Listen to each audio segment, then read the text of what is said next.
గుంటూరు జిల్లా తెనాలి సీటుపై తెలుగుదేశం జనసేన మధ్య వార్ కొనసాగుతోంది. తెనాలి సీటు నాదే అంటూ జనసేన నేత నాదెండ్ల మనోహర్ ఎన్నికల కార్యాలయాన్ని ప్రారంభించి హడావుడి చేస్తున్నారు. మరోవైపు ప్రజా పాదయాత్ర పేరుతో తెలుగుదేశం పార్టీ ఇన్ఛార్జ్ ఆలపాటి రాజేంద్ర ప్రసాద్ పాదయాత్ర నిర్వహిస్తున్నారు. తాజాగా ఆలపాటి రాజేంద్ర ప్రసాద్తో తెలుగుదేశం కార్యకర్తలు సమావేశమయ్యారు. పొత్తులో భాగంగా సీట్ని జనసేనకి ఇస్తే చూస్తూ ఊరుకోమని ఆలపాటి రాజాకి తేల్చి చెప్పారు టీడీపీ కార్యకర్తలు. తెనాలి సీటును తెలుగుదేశం పార్టీ కేటాయించాలని పట్టుబడుతున్నారు. పూర్తి డీటెయిల్స్ అందిస్తారు ఈ వార్ గురించి మా కరెస్పాండెంట్ అశోక్. ఇప్పుడు ఎవరికి అవకాశాలు ఎక్కువగా ఉన్నాయి, తెలుగుదేశానికా జనసేనకా తెనాలి సీట్ పైన? ఎవరు ప్రయత్నం వాళ్ళైతే చేస్తూ ఉన్నారు. తెనాలి సీటు పైన దాదాపు 2 నెలల నుంచి అటు తెలుగుదేశం పార్టీకి జనసేన పార్టీకి మధ్య వార్ జరుగుతుంది.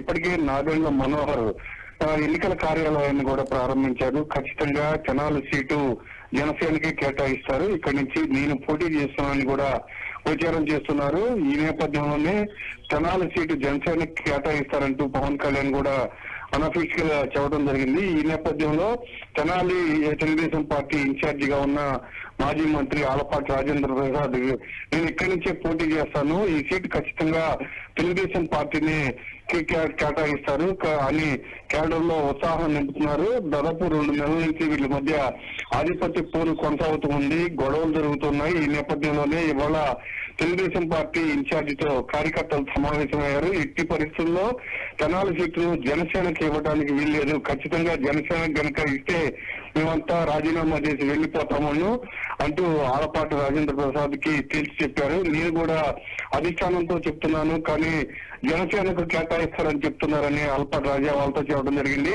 ఖచ్చితంగా మీరు ఊరుకున్నా మేము ఊరుకునే ప్రసక్తి లేదు, ఖచ్చితంగా ఇది తెలుగుదేశానికి కేటాయించాలని పట్టుపట్టడం జరిగింది. దీంతో వివాదం కాస్త ముదిరిపోయిందని చెప్పొచ్చు.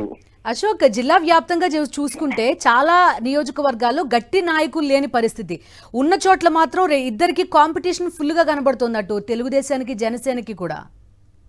ఖచ్చితంగా ఇదే పరిస్థితి దాదాపు అన్ని నియోజకవర్గాల్లో కనిపిస్తుంది. లేని చోటేమో అసలు లేదు, ఉన్న చోటేమో తెలుగుదేశం జనసేన కొట్టుకుంటూ ఉన్నారు. ఇది ప్రధానమైన సమస్య. తెనాలికి సంబంధించి గతంలో నాదెండ్ల మనోహర్ 2 సార్లు కాంగ్రెస్ పార్టీ తరఫున గెలుపొందారు.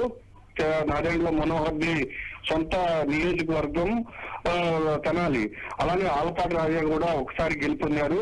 ఖచ్చితంగా ఇద్దరు నేతల్లో కూడా ఎవరు వెనక్కి తగ్గే పరిస్థితి కూడా లేదు.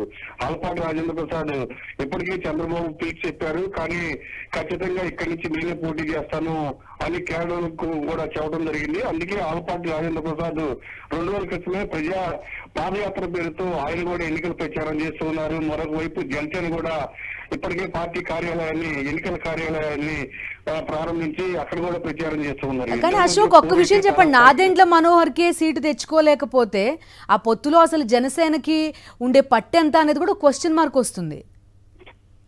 ప్రధానంగా తెలుగుదేశం కార్యకర్తలు అదే చెప్తున్నారు, ఖచ్చితంగా ఇక్కడ నాదెండ్ల మనోహర్ కి సీటు ఉండదు అని చెప్తున్నారు. ఖచ్చితంగా చంద్రబాబు గాని లోకేష్ గాని ఆలపాటి రాజాకు హామీ ఇచ్చారు, కాబట్టి ఈ సీటు మాదే అని చెప్తున్నారు. మరొక వైపు జనసేనకు పెద్దగా కార్యకర్తలు లేరు కాబట్టి నాదెండ్ల మనోహర్ మాత్రమే ఈ సీటు నాదేని వాళ్ళ అనుచరులతో చెప్తూ ఉన్నారు. ఇద్దరి మధ్య గొడవ అయితే పచ్చగడ్డి వేస్తే బొగ్గమనేలా తారాస్థాయికి అయితే చేరింది సీటు విషయంలో.